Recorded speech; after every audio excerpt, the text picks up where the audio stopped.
On September 4th, 2011, an event occurred that would shock the city of Salisbury. Welcome to Delmarva Today. This is Don Rush. Alice Davis, a teacher at Parkside High School, was killed by her husband, Jess Davis. He discarded her body in Somerset County and then reported her missing. But as authorities closed in, he took his own life. Her body would eventually be found. Those are the bare bones of the story. But who was Alice and how did she come to this fate? That is the subject of a new book by Stephanie Fowler. It's entitled Chasing Alice, How the Life, Murder, and Legacy of an English Teacher Changed a Delmarva Community. And we have her on the phone this morning. Welcome to the program. Oh, thank you very much for having me. I appreciate it. So first of all, what made you decide to go ahead and write this book, particularly now? You know, I always saw myself, when I was growing up, as a writer, and writing was always something that, brought me great comfort, and writing was something that Alice, nurtured in me as a student in her class. And so when she was murdered, when that happened, honestly, it's very cliche to say, but, it broke my heart, and it just bothered me, and it haunted me. And so I knew after everything had happened, I knew at some point I would need to write about it because of the way that I've always kind of approached, the world and processing my experiences. And so, I decided to write about her. One of the main reasons was because in the years after, when I would bring her name up, when I would mention her, frequently people would say, "Oh, isn't that the teacher that got murdered? I heard her husband did this." And it always bothered me that she was so closely connected to, her worst day. And I just, I wouldn't want to be remembered for my worst day. And so, I just wanted people to know the kind, smart, caring woman that I knew. I mean, she is a murder victim, but I wanted people to know more. I just wanted people to be able to have an opportunity to see her and know her as I did. So before we get into her story, tell us a little bit about your experience with her, because she seemed to have changed your life. Oh, absolutely. So I was a senior at Parkside High School. I was born and raised in Salisbury, Maryland. And my senior year at Parkside High School, I was in her AP English class. And I remember before going into that class being a little bit kind of scared of her because she had this, reputation that, she was a tough teacher. No one got easy A's. She was just a very, she sort of had this bit of a, a little bit of a legacy to, a little bit of a, I don't know how, I've lost reputation, the word, but, reputation, exactly. Yes, reputation. And so then when I got into her class, I was, like I said, I always loved to write. I always loved to read. And so here I was in her AP English class. And, I think she saw that I loved to write. And I think she saw that I was really interested in literature. And so she really nurtured those aspirations in me. And she really kind of took me under her wing. But on another level, my senior year, I was really struggling personally. There were some things going on at home. My mom was really sick. She was in renal failure, and the doctors didn't really seem to know what to do for her. And so there was a lot of pressure on me, and I was really kind of struggling and kind of dealing with a lot of things at 17. And, the only person who noticed that I was struggling was Alice Davis. And she just kind of pulled me aside, and not only was she someone who mentored me as a writer, but she became someone that I could just talk to. She became someone who I could just kind of expel all of this stuff that was inside of me. And she listened. She made me feel better. She'd give me a hug. She let me come by, when she had an empty class period, and actually it was my study hall, and, it kind of coincided. And frequently I would just go and I would just talk to her, and she just became someone, honestly, that I loved. And she just was someone who, she was so kind, and she was so generous with me in so many ways. But she also made me work really hard, Right. Just because she knew that I had some things going on at home and that I was in a really tough place, she didn't let me slack off. she made me work. I think she probably even pushed me a little harder in that, to make sure that, that there was, I think I say in the book, she told me to work because of the heartache, to just keep going forward. And I learned a lot of great lessons from her. That's probably the best one. But, and so my senior year, she became someone I was very close with. After I left her classroom, I went off to Washington College in Chestertown, Maryland, and they have the Sophie Kerr Prize, which is the largest undergraduate literary award in the country. And my senior year at Washington College, I was fortunate enough to win that. And I remember that night that I won, I raced home and grabbed the phone book to call her because I wanted her to hear it from me. I didn't want her to turn on the news or pick up the morning paper and see it there. I wanted her to hear it from me. And, and she asked me to come back and talk to her students. So she just was someone who played a really pivotal role in my youth, both, personally and, as a young aspiring writer. So I guess that is sort of the connection that I have to her. So describe for me initially what her home life was like, her mother and father, and her sisters. Yeah, so Alice was the youngest of three girls. Her parents were Mary Bell Parsons, and her father was Clarence, better known as Casey Parsons. And there were three girls, Ellen, Barrie, and then Alice was the baby. Barrie, the middle child, was actually Barrie Tilghman, who was the mayor of Salisbury for quite a while, I think almost 10 years. And so, as, children sort of do, they sort of sort themselves, and Alice was sort of the, she was the baby of the family. She had a form of childhood epilepsy that really concerned the family. It wasn't the type where you have kind of the fallout seizures, but it was more of like this. She would have, I think they call them petit mal, I think seizures, or they call it childhood absence epilepsy now. But it's sort of the eyes kind of roll back, they kind of go limp for a little bit, and it really concerned the family. And so her father was very protective of her, and the family was very, concerned and tried to, help her, through that. And she sort of aged out of that when she hit puberty. But she, was just a kind of a quiet kid. She wore glasses. She had a best friend named Gail, and she was, kind of, I don't say like a nerdy kid, but, I guess kind of, she, liked school, and, her father instilled a love of Shakespeare in her. So, she was just kind of a quiet teenager who loved the Beatles and Carole King, and they listened to records, and she and Gail. So she was just kind of a shy, quiet teenager. And then she went off to Towson to study there, and eventually came back and decided she was going to go into teaching. And she started teaching at Parkside High School in 1983. And she really, I think teaching was something that she really found as, it just was natural for her. And I think it kind of surprised her family a little bit because she was a little shy, a little quiet, a little reserved. She seems, from what you describe, as sort of bookish, fairly sophisticated, not someone who would necessarily go out on the town and have a good time, as it were. Is that a good description of her in terms of her character and who she was? I think so. Alice was extremely intelligent. She was, often if there were, people in the room, she was guaranteed to be one of the smartest in the room. Had an incredible command of literature.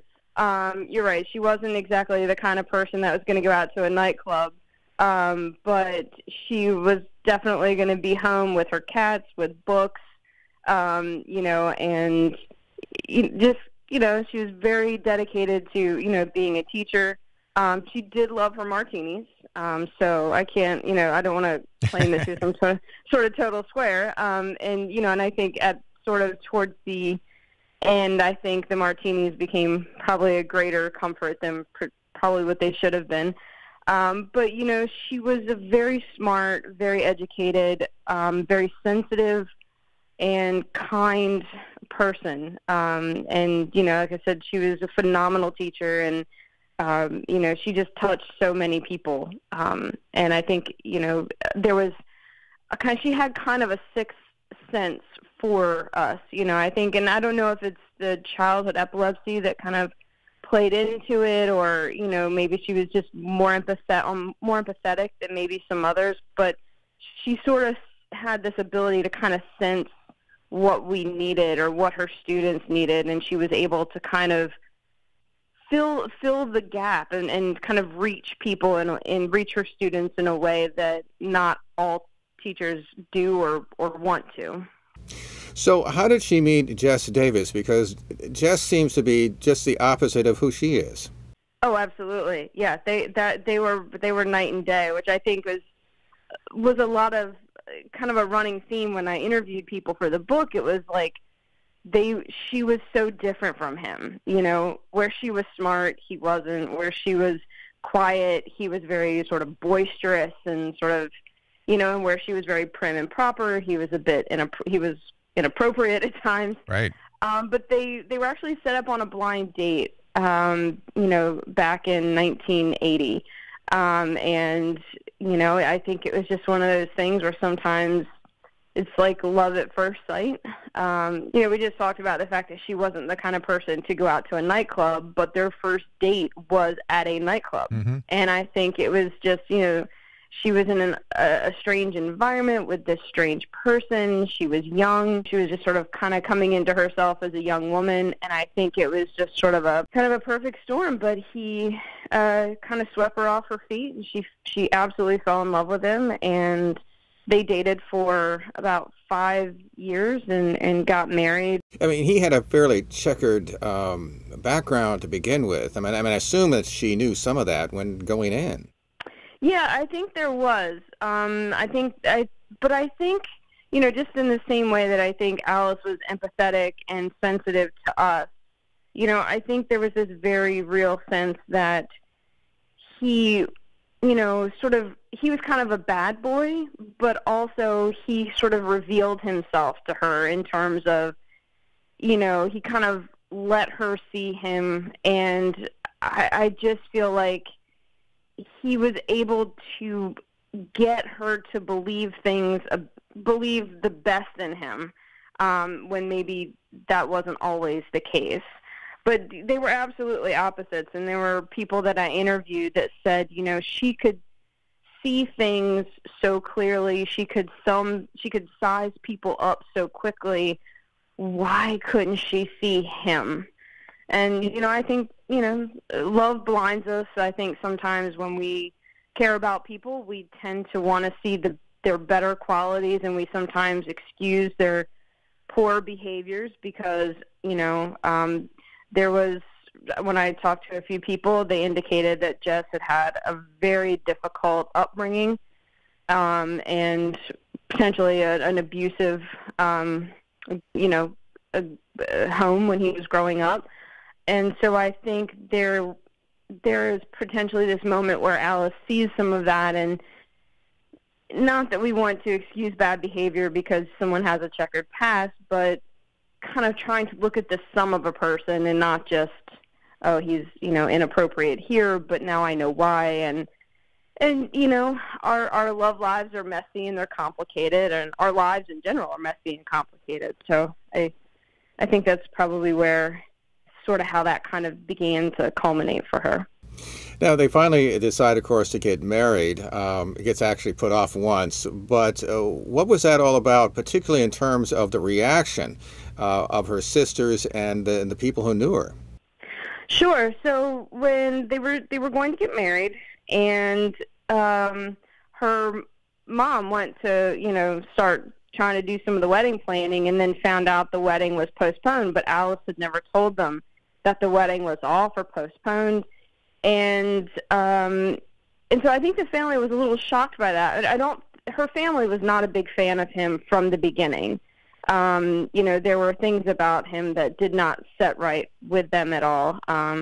They saw behaviors He was kind of a liar. He was kind of a braggart. He was just kind of a really shady character, and I think her family was always uneasy with that. So when the wedding was called off, I think they all sort of like kind of breathed a collective sigh of relief, like, okay, maybe this is over, maybe this is kind of done. But then very quickly the wedding was back on, and everyone was like, oh, great, here we go again. And they ultimately ended up getting married the second time, but I think her family was very hesitant. In fact, I had a conversation with Barrie. If you kind of fast forward in time a little bit, Barrie asked me to speak at the memorial service and also at the funeral, at Alice's funeral, and I did that. And she had called me a little while later and said, hey, I want to give you a thank you gift for speaking at the funeral. Swing by next time you're in Salisbury. And I did. And we were standing in her kitchen talking, and I remember she said when they were courting, when Jess and Alice were, together, Mother said, nothing good can come of this. And so that was really kind of the family sentiment in those days when they were, dating. There was going to be a wedding. No, there wasn't. Okay, now it's back on. I think the family just had this overwhelming sense of this is just not a good thing, and we're just really concerned for Alice. And I think in the early days, I don't know that there was a concern necessarily for Alice's physical safety, but so much as it was being with a man like Jess was just going to make her life hard. He bounced from job to job. He seemed to constantly clash with authority. He was a very strange cat, and I think they just saw that her life was always going to be hard with him, and ultimately that mother's intuition of nothing good can come of this really proved itself true about 30 years later, unfortunately.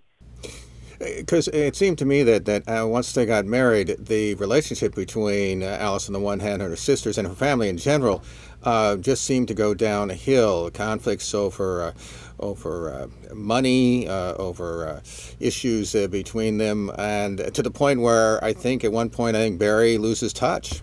They do, yeah, and I really kind of chalk this up to, Jess's manipulation. I chalk it up a lot to him being a purposeful wedge in the relationship. And I think Alice knew that her family didn't approve of him, and so there was always that kind of like subtext, in the relationship. And certainly Jess, he certainly was not quiet about his dislike for them. So he made it hard, I believe, for her to have a relationship with her family. And then when her parents passed, there were some issues over the estate and how things got handled, and Jeff certainly had his opinion on those issues. And he really was a wedge between Alice and her family, and ultimately the sisters did become estranged, and it sort of fell to Ellen and Barrie on one side and Alice and Jess to the other, and that was really unfortunate, but that is how it sort of broke down. So I want to turn to her murder and describe for me at least what we know about what happened that night when he apparently killed her. Sure. So in all the research that I pulled together, on Sunday, September 4th, they had some people over visiting. A couple came to visit, and then they left around 3 p.m. In the afternoon. And then shortly after that, there was something happened in terms of, was there a fight? Was this pre-planned? I was never able to fully suss that out. But sometime after 3 p.m., and before about 4:30 p.m., Jess struck her in the head multiple times, we believe with a hammer, and then proceeded to load her body in the back of the car. He drove her to Princess Anne, dumped her body in the woods, and then drove home. and sort of began to kind of concoct this story about how she had gone to Walmart and never returned, and he was very concerned, and that maybe she was missing or kidnapped or something like that. The police got involved immediately because he sort of went home, kind of concocted this story, and then called the police. So after he sort of dumped her body in the woods, to kind of back up, he then drove the car to a parking lot across the street from the Fruitland Walmart, dumped the car there, and then he called a taxi to take him home. And then when he got home is when he started to kind of concoct this story about her being missing. He called the police. The Wycomico County Sheriff's Department arrived on the scene and started to try to, put it together. From the very beginning, none of it made sense. And I think from the very beginning, the police had a sense of like, okay, something is not right here, and this guy is definitely at the center of whatever is going on. Because his timeline didn't make sense. He had told police that he had given Alice $700 to go shopping, and that she was going to go from their home in Allen to go visit a friend, and then go to the Fruitland Walmart where she was going to do some back-to-school shopping, and then come home. And she had been gone an hour, and that's when he called police. And I think the police were like, it doesn't even make sense. And then they realized that her purse and her wallet and her cell phone are all there at the house. So I think very quickly it was evident that something was afoot, and he was very clearly at the center of it. And then it sort of spilled into the police began investigating Sunday night and into Monday, which was Labor Day.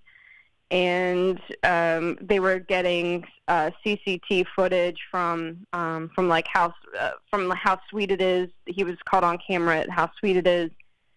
He was caught on camera at the Walmart. He was caught on camera at a couple different places. So they were kind of pulling that information together. They were tracing cell phones. They were talking to the taxi people. So they were very quickly kind of pulling all of this together. On Tuesday is when the story broke sort of on the media. That's when I found out. That's when sort of everyone found out. It was Tuesday morning. We're all off for Labor Day. We returned to work on Tuesday. And, the news breaks on social media. It was on, on the TV, in the papers, on social media. We're all learning that, she's missing. And that just didn't make sense to any of us. And we all knew that something was wrong. I mean, she was a lady who loved Shakespeare and cats, not the kind of person to just go missing. It didn't make sense. So all day Tuesday, sort of the wildfire of, what's going on is sort of ignited.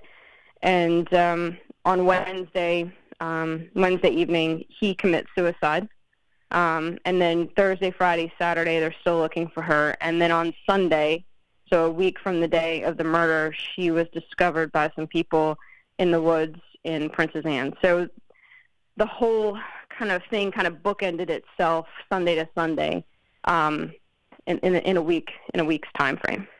And his own suicide was, as you described, it was sort of dramatic. I mean, in the sense that he slit his wrists, but he didn't just sit there and do it. I mean, he seemed to wander around the house. Yeah, it was really strange. So he made some phone calls. The police were actually, there was a Wycomico County Sheriff's deputy, like literally sitting across the street from his house, parked, just watching the house, because Sheriff Lewis had given a press conference that basically said they were turning it into a criminal matter. So kind of the writing was on the wall at that point that we have a suspect, we know who it is, we know, what we're going after here. So I think he very clearly knew. They had done a search warrant on the house. So I think he was very clear and very aware that the walls were closing in, and it was going to be, they were going to be coming for him. And so at one point he was just in his boxer shorts. He cut his elbow. It's like, it wasn't his wrist. It was like up near the elbow joint. He made 2 cuts with a razor blade there. He actually videotaped while he was kind of doing some of this. He left a sticky note on a cabinet in the kitchen that was basically like, the state police, this is all their fault. Not taking any responsibility whatsoever. And he made a couple of I know he for sure made one phone call to his sister, kind of a goodbye message. And he made sure the doors were unlocked. But yeah, it was a very bizarre scene. He sort of, after he cut himself, he sort of walked around the house because they found blood all over the place in there. It was a very bizarre scene, but I think it sort of speaks to the theatrics of it. I think sort of speak to sort of his kind of persona and how he was sort of conducting himself through the investigation and really his life. So. In the few minutes we have left, just two other questions. One is, you spent some time trying to decipher whether or not he was a sociopath, psychopath, somebody who did not necessarily have the empathy, although perhaps the observation of others. Describe a little bit about that, because you spent some time at that. I do. I think one of the things that, when I was going to write the book, people always said, how, why did it happen? Why did it happen? And the notion of psychopathy or sociopathy kept kind of coming to me in terms of, this lack of remorse, this lack of conscience for him, and it wasn't just about his lack of conscience or lack of remorse for the murder, but just kind of looking back on all of the things he had done and kind of who he had been. There were some, to me, and I'm not a mental health expert in any way, shape, and I don't claim to be, but there were some very obvious markers and things that were evident in him that certainly pointed me in that direction. And I felt like, I had an obligation to try to answer this notion of why. Why did this happen? And I think a big part of that is because I think that his makeup of who he was as a person played a big role in how they got where they got to that point, unfortunately. And finally, what do you see as her legacy? I see her legacy, honestly, as us, her students. She taught so many people through the years, and, we've all gone on to do all kinds of things. There are people who are teachers today because they saw her love of teaching, and there are people today who are writers because they were inspired and nurtured by her. There are people who look back and credit her with being a springboard for them. And I think, her legacy really is all of the people that she touched and what we are going to go out and do, and that she will be a part of us and a part of what we do as we all move forward. And I also hope that the book, I hate to say that, her life is a cautionary tale, but, I continue to hope that there may be someone who reads the book and knows about what happened to her and how that all came to be, and maybe they take a look at their lives and go, maybe this relationship I'm in is not the best one I could be in, and, what if Alice's death has a chance to save someone's life? And I think between her students and, opening other people's eyes to domestic violence in a very real way, I think those, I truly hope, are her legacy. We've been speaking with Stephanie Fowler. She's written a new book called Chasing Alice, How the Life, Murder, and Legacy of an English Teacher Changed a Delmarva Community. And we appreciate you taking the time to talk with us this morning. Thank you very much for having me. I appreciate it. This has been Delmarva Today. I'm Don Rush. Thanks for listening.